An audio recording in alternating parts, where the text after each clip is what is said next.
नमस्ते मित्रों, एक बार फिर से आपका स्वागत है मेरे YouTube चैनल पर, जहां मैं हल्दी घाटी खंड काव्य जो कि श्याम नारायण पांडे जी ने लिखा है। मान सिंह जो है वो दिल्ली से चल के अजमेर आया हुआ है और अजमेर से खमनौर आके वो रुक जाता है। और जब वो खमनौर रुकता है तो हलचल मच जाती है हर तरफ के। वो मान सिंह जो अभिमानी है, जो राजपूत कुल का कलंक है, वह राणा से लोहा लेने के लिए हल्दी घाटी की तरफ कूच कर चुका है। तो लोग सोच रहे हैं कि उसके साथ कितनी सेना है, कितने घुड़सवार हैं, कितने गजदल हैं, कितने हाथियां हैं उसके सेना में, कितने तोप वाले लोग हैं, कितने लोग ध्वज लेकर चल रहे हैं, कितने लोग बाजे के साथ आ रहे हैं, कितने लोग क्या कर रहे हैं। ये तमाम तरह की का जो कौतूहल है वो उनके राणा के शिविर में शुरू हो जाता है। और इससे ये नहीं प्रतीत होता है कि ये राणा के खेमे में डर फैल रहा है। इससे ये प्रतीत होता है कि हम दुश्मन को जितना बेहतर जान लेंगे, उससे युद्ध करने में उतनी ही आसानी होगी। तो आइए देखते हैं कि कैसे प्रकृति, कैसे श्याम नारायण पांडे जी जिक्र करते हैं कि वो अजमेर से खमनौर और खमनौर से फिर हल्दी घाटी की तरफ कूच करता है।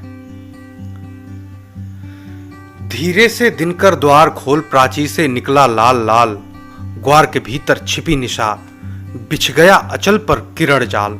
सन सन सन सन सन चला पवन, मुरझा मुरझा कर गिरे फूल। सन सन सन सन सन चला पवन, मुरझा मुरझा कर गिरे फूल।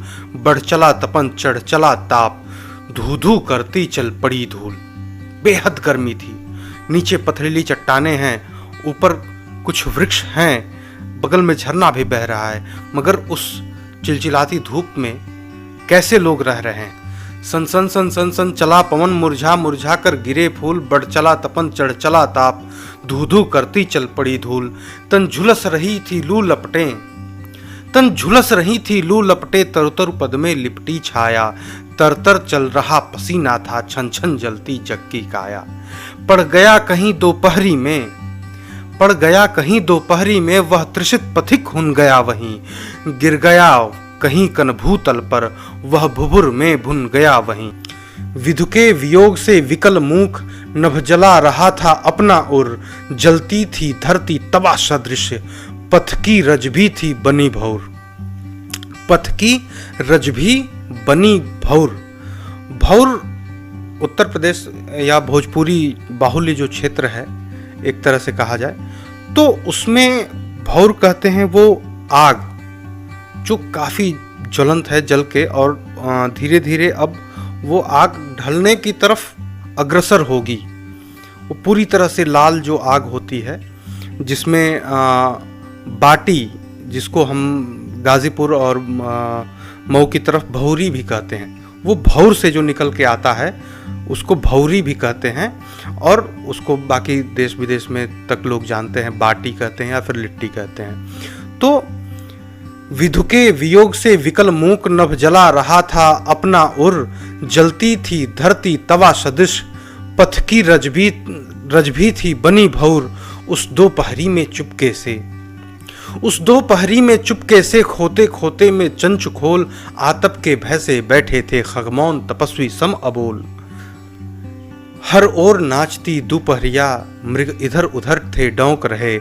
जन भिगो भिगो पट ओढ़ ओढ़, जल पी पी पंखे हौंक रहे। रवि आग उगलता था भू पर, अदहन सरिता सागर अपार। कर से चिंगारी फेंक फेंक, जग फूंक रहा था बार बार। रवि आग उगलता था भू पर, अदहन सरिता सागर अपार। अदहन जो पानी खूब गर्म हो जाए, जो उबाल की अपने चरम पर हो, उसे अदहन कहते हैं। फिर से एक बार मैं जिक्र करना चाहूँगा कि गाजीपुर, मऊ और इस तरफ के जो मैक्सिमम जो भोजपुरी भाषी क्षेत्र हैं, जहाँ तक मुझे लगता है कि अदहन पहले रखा जाता था चावल बनाने के लिए। चावल बनाने को जो उबलता हुआ पानी होता था उसको अदहन कहते थे। रवि आग उगलता था भू पर, अदहन सरिता सागर अपार, कर से चिंगारी फेंक फेंक जग फूंक रहा था बार बार।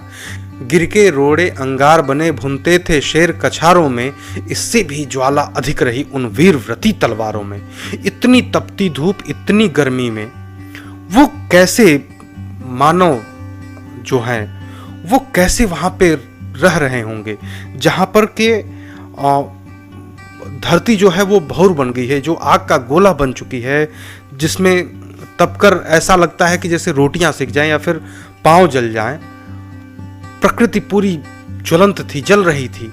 उसमें कैसे ये लोग रह रहे हैं कि गिर के रोड़े अंगार बने भुनते थे शेर कछारों में, इससे भी ज्वाला अधिक रही उन वीर व्रती तलवारों में। आतप की ज्वाला से छिपकर बैठे थे संगर वीर भील, पर्वत पर तरु की छाया में थे बहस कर रहे रणधीर वीर। उन्नत मस्तक कर कहते थे लेकर कुंत कमान तीर, माँ की रक्षा के लिए आज अर्पण है यह नश्वर शरीर। हम अपनी इन करवालों को शोणित का पान करा देंगे, हम काट काट कर वैरी सिर संगर भू पर बिखरा देंगे। हल्दी घाटी के प्रांगण में हम लहू लहू लहरा देंगे, हम कोल भील हम रक्त ध्वजा फहरा देंगे। कहते ही उन भीलों के सिर पर भैरव रणभूत चढ़ा, उनके उर का संगर साहस दूना तिगुना चौगुना बढ़ा। इतने में उनके कानों में भीषण आधी सी हहराई, मच गया अचल पर कोलाहल, सेना आई। अब पता चलता है महाराणा प्रताप के खेमे में कि मान सिंह जो है वो अजमेर की तरफ आ गया है, अजमेर से अब खमनौर आएगा। तो अब इधर कोलाहल हो गया कि भाई सेना आ रही है, कितने लोग उसके साथ हैं। इन चीजों का अब जिक्र देखते हैं कि कैसे करते हैं कि इतने में उनके कानों में भीषण आधी सी हहराई, मच गया अचल पर कोलाहल, सेना आई। कितने पैदल कितने सवार, कितने स्पंदन जोड़े जोड़े, कितने सेना कितने नायक, कितने हाथी कितने घोड़े, कितने हथियार लिए सैनिक, कितने सेनानी तोप लिए, आते कितने झंडे ले कितने राणा पर कोप लिए, कितने करमे करवाल लिए, कितने जन मुग्दर ढाल लिए, कितने कंटक में जाल लिए, कितने लोहे के फाल लिए, कितने खंजर भाले ले, कितने बरछे ताजे ले, पावस नद से उमड़े आते कितने मारू बाजे ले। यह किसी भी तरह का यहां भय नहीं है। लोग बस यह जानना चाहते हैं कि दुश्मन है कैसा, कितनी बड़ी सेना लेकर चला है मेवाड़ को जीतने के लिए उसको कितनी शक्ति अपनी लगानी पड़ रही है। तो कितने खंजर भाले ले, कितने बरछे ताजे ले, पावस नद से उमड़े आते कितने मारू बाजे ले, कितने देते पैतरा वीर, थे बने तुरक कितने समीर, कितने भीषण रव से मतंग, जग को करते आते अधीर। देखी न सुनी न किसी ने भी, टिड्डी दल सी इतनी सेना, कलकल करती आगे बढ़ती, आती अरिकी जितनी सेना। इतनी विशाल सेना लेकर मान सिंह चला था राणा से लोहा लेने। वह जानता था कि ये मेवाड़ है, यहां सामान्य लोग नहीं रहते हैं। इनके उर में जो ज्वाला है ना, वो इनके तोप के गोलों से कहीं अधिक है। तो उस हिसाब से उसने तैयारी करी, उस हिसाब से वो तैयारी कर रहे थे कि मतलब कितनी सेना लेके चले। 100,000, 10,000, 50,000, लाख, 10 लाख, क्योंकि अनंत थी इनकी ताकत। वो कहते हैं कि अकबर की सेना में दम था, जबकि यहां पर राणा के सीने में दम था। और राणा के ही सीने में दम नहीं था, राणा के जो साथी थे उनके सीने में भी जो अदम्य साहस था, जो जोर था, जो मातृ भक्ति थी, वह अतुलनीय थी। उसकी कल्पना कोई नहीं कर सकता था। क्या मान सिंह कल्पना करेंगे और क्या अकबर करेंगे, कितनी सेना लेकर लोग आएंगे। जब सेना रण में उतरेगी तब पता चलेगा किसमें कितना दम है। यह जरूरी नहीं कि कौन जीता कौन हारा, यह कहानी फिर सही, लेकिन उस रण में जो रण कौशल दिखलाता है, जो साहस दिखलाता है, वीर वो होता है। विजय उसकी होती है, आधिपत्य चाहे उस जमीन पर, उस राज्य पर, उस धरती पर किसी और का हो जाए, मगर जो वीर का शौर्य है वह कभी भूलता नहीं है। तो अकबर कभी जीता नहीं, राणा कभी हारे नहीं। और अकबर की सेना में दम था तो राणा के सीने में दम था। राणा के सेना में दम रहे चाहे न रहे, राणा की सेना में जो लोग थे उनके भीतर जो दम था, उससे डरकर इतनी बड़ी टिड्डी दल सी सेना लेकर अजमेर से खमनौर की तरफ चल चुका है मानसिंह। अजमेर नगर से चला तुरंत खमनौर निकट बस गया मान, बच उठा दमामा दम दम दम, गड़ गया अचल पर रण निशान। भीषण रव से रणडंका से थरथर अवनी तल थहर उठा, गिरगुहा कंदरा का कड़कड़ घनघोर नाद से घर उठा। बोले चिल्लाकर कोल भील तलवार उठा लो बढ़ आई, मेरे शूरों तैयार रहो मुगलों की सेना बढ़ आई। चमका चमका अस बिजली सम, चमका चमका अस बिजली सम, रंग दो शोणित से पर्वत कर्ण, जिससे स्वतंत्र रह सके देश, दिखला दो वही भयानक रण। हम सब पर अधिक भरोसा है, हम सब पर अधिक भरोसा है मेवाड़ देश के पानी का। वीरों निज को कुर्बान करो, वीरों निज को कुर्बान करो, है यही समय कुर्बानी का। दोस्तों, अभी जैसा कि मैंने कहा कि उधर मानसिंह, अकबर की सेना में दम था और राणा के सीने में दम था, वो सीधे सीधे इन पंक्तियों से प्रतीत होता है। मानसिंह टिड्डी दल जैसी सेना लेकर आ रहा है, इससे कोई घबराता नहीं है राणा के सेना में, बल्कि वो कहते हैं कि हम कोल भील, हम रक्त ध्वजा फहरा देंगे।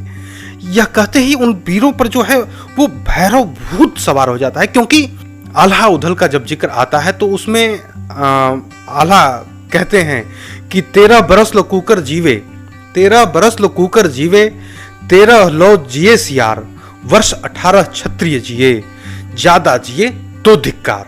तो यहां वो जाति मायने नहीं रखती, वो वर्ण व्यवस्था मायने नहीं रखती। क्षत्रिय तो सभी हैं, जो लड़ रहे हैं वो क्षत्रिय है, जो रण में उतरा है वह क्षत्रिय है।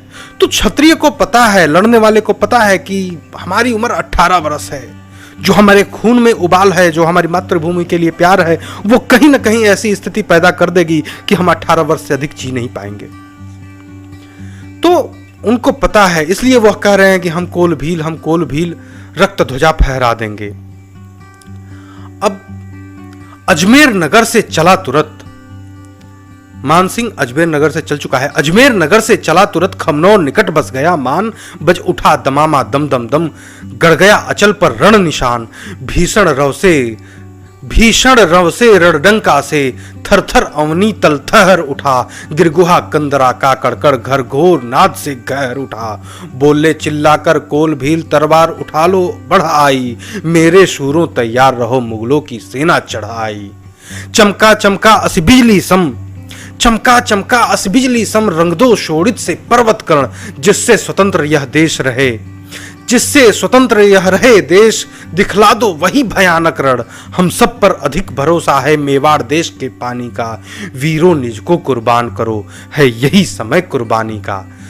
भैरव धनु की टंकार करो, तुम शेष सदृश फुंकार करो, अपनी रक्षा के लिए उठो अब एक बार हुंकार करो। भीलों के कलकल करने से आया अरिसेनाधीश सुना।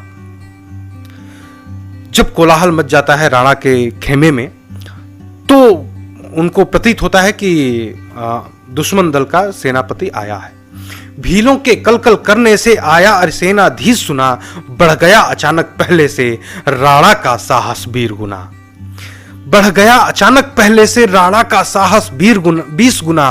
बोला नरसिंहो उठ जाओ, बोला नरसिंहो उठ जाओ, इस रण वेला रमड़िया में, चाहे जिस हालत में जो हो, जागृत में या स्वप्न तुरिया में।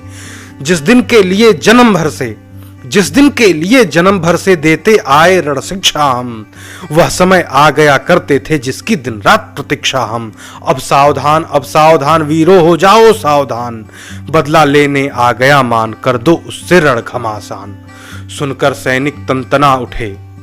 राणा जब कहते हैं अपनी सेना से कि वह अब सावधान वीरों हो जाओ सावधान, बदला लेने आ गया मान, कर दो उससे रण घमासान।